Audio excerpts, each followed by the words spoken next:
Hello. Today is a rainy day here in upstate New York, and I'm out on my little front porch on my lunch hour. Just wanted to share a little bit of information with you. It's been a while since I made a video, a YouTube video. Thank you for the support. I do want to say I really appreciate people asking if I could work with you as your therapist, and where that could be possible, it would only be possible if you are in New York State, because I am only licensed in New York State. But it's a true compliment that you would ask me. Quite a few people have asked that, so there's the answer to that. Obviously, there's been a lot of things going on in our world, in the United States and across the world, and scary, scary stuff. So, yesterday I received an email from a woman that I follow. She's an excellent therapist, sex therapist. Her name is Esther Perel, and she's famous. You can find her, she's done TED Talks. But anyway, she sent out a newsletter yesterday just talking about all the different things going on in the world and the question of self care. So I'm sitting here on my front porch enjoying the rain out there, dry from the rain, and knowing that that's a privilege that I have this little safe space right now that I can be in and talk to you, and recognizing there's lots of people in the world that do not have the privilege of a safe place. And Esther Perel's question about self-care, should we even worry about self-care now? And here's the answer. I wanted to read what she said. Do we deserve self-care? Yes.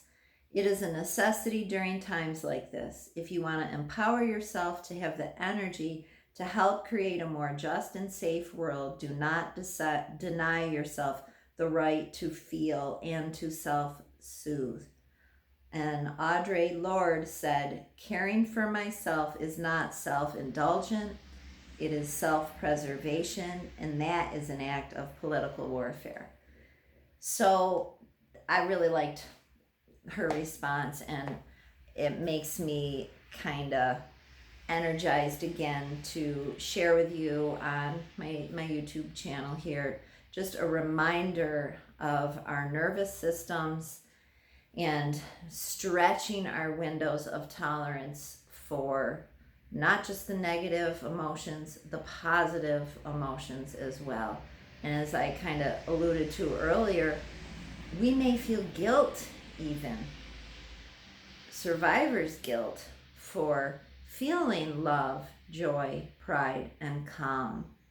And in terms of what Esther was sharing, that is a survival for us to practice the times of attending to ourselves.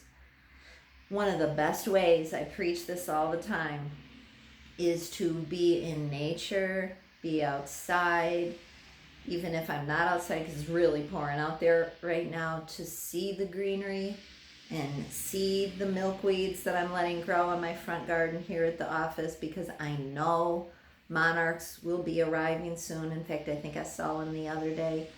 This is the cycle of life, and it's comforting to know that life does keep going. Nature keeps going. The sun keeps rising. The world keeps spinning. And it's comforting for me to know, even as it may sound a little distorted, but as long as there's been humans on this earth, there has been danger, violence, unsafety, if that's a word, just not being safe, and practicing pendulating from times when I don't feel safe to looking around in this moment, am I safe? And letting our nervous systems calm down. So back in, caveman times, it wasn't safe. There were moments of safe, but They were very vulnerable people, and we continue to be, just by the nature of being human. We are vulnerable. And we also have great capacity for love, for connection, for helping each other, and for hope. And there is a lot of hope still. I want to remind you the internal family systems, little guy, little exile part. So if you notice that you're having $100 reaction to things that don't seem that big, like things you're not seeing on the news, but different interactions with people, these scary times activate those little exiles. So again, you've heard me talk about the continuum of dissociation, where sometimes we have very mild, it's very normal and human for us to dissociate, and that's where we kind of zone out or leave in our mind this situation right here, or compartmentalize, forget the drive to the store. Those kinds of things are mild dissociation. All the way to this end of the continuum, DID, where we're really having separate personalities or aspects of ourselves. Regardless of where you are at on this continuum, we all have these exiles, and often they're younger parts of us. They're carrying unhealed memories, unexpressed emotions, unshared stories. And so often people don't realize when they're having $100 reaction, or why am I having that? It's an exile part. And it's, personally speaking, and working with many of my clients, it's so helpful to recognize, oh, no wonder this is little Callie, or this is that younger part of me, this is that teenager part, and attending to them. Sometimes just an acknowledgement can be enough to keep going with what you're doing in your day. Sometimes we need deeper work. Sometimes go to a therapist that's trained in EMDR can be a really helpful way to release the burdens that the exiles are carrying.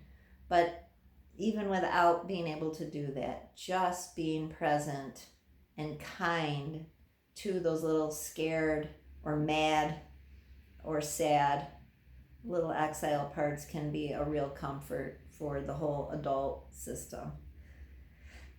Hope that's helpful, and please remember to have good self-care and moments where you're attending to your nervous system and connecting with nature or with someone else, an animal.